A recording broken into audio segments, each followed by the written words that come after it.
প্রথমে আপনার পরিচয়। আমি লেফটেন্যান্ট তানজিল। সুন্দরবনের চাঁদপাই রেঞ্জে আগুন লেগেছে এবং গতকাল ঠিক বিকাল ৩টায় তারা জানতে পারে।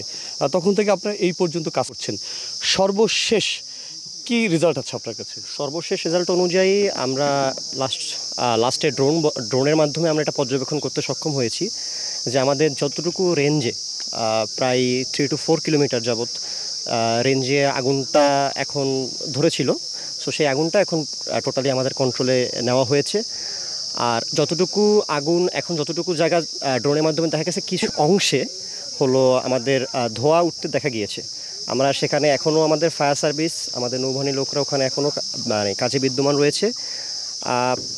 হয়তোবা আমাদের 2 to 3 আওয়ার্সের ভিতর আমাদের আগুনটা পুরোপুরি টোটালি এই যে ধোঁয়াটা দেখা যাচ্ছে সেই ধোঁয়াটাও আমাদের কন্ট্রোলে চলে আসবে। সুন্দরবনের যে অংশে আগুন লেগেছে সেখানে দেখা যাচ্ছে খণ্ড খণ্ড কিছু জায়গায় আগুন জ্বলে উঠছে। সেক্ষেত্রে সম্পূর্ণ আগুন নিয়ন্ত্রণে আপনাদের কি কি পরিকল্পনা আছে? আমাদের পরিকল্পনা বলতে আমাদের ফায়ার সার্ভিসের সাথে আমরা সমন্বয় করে আমাদের পাম্পের যে সংখ্যাটা, যেহেতু দেখা গেছে যে আমাদের কিন্তু যেখানে আগুনের উৎপত্তি স্থল সেখান থেকে কিন্তু আমাদের যে এখানে যে নদীর যে দূরত্বটা বেশ ভালোই দূরত্ব, সো সেখান থেকে আমাদের লাইন সংযোগ করে আমাদের কাজটা পরিচালনা করা হচ্ছে। সো এটা কিন্তু খুব একটা সময় সাধিদ্ধ একটা ব্যাপার।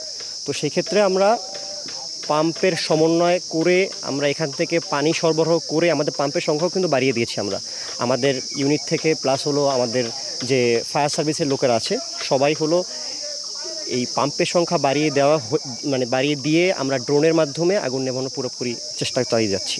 আমরা দেখলাম হেলিকপ্টারের মাধ্যমেও পানি দেওয়া হচ্ছে এবং আরেকটি হেলিকপ্টার সেটি বারবার ঘুরছে এই জায়গাটি, সেই সম্পর্কে জানতে চাই। আরেকটা হেলিকপ্টারটা ঘুরছে, এটা হোভারিং করছে, এটা হলো পর্যবেক্ষণের মাধ্যমে দেখাচ্ছে। আরেকটা হেলিকপ্টারকে দিক নির্দেশনা দিচ্ছে যে কোথায় আসলে ধোঁয়ার পরিমাণটা বেশি, ধোঁয়ার উৎপত্তিস্থলটা কোথায়। সেখানে আমাদের বারবার হেলিকপ্টার যাচ্ছে, ওখান থেকে পানি নিয়ে ওখানে আগুন নেভানোর পুরোপুরি চেষ্টা করা হচ্ছে। আচ্ছা, অনেকেই জানতে চাচ্ছে এখন তো প্রায় সন্ধ্যা হবে, আপনারা কি সন্ধ্যার পরেও রাতেও কি এই কাজ চলমান রাখেন কিনা? আগুন নেভানোর আগ পর্যন্ত আমাদের সেটা যত রাতেই হোক না কেন আমরা চেষ্টা তৎপর করে চালিয়ে যাব। আপনাকে অনেক ধন্যবাদ। ধন্যবাদ।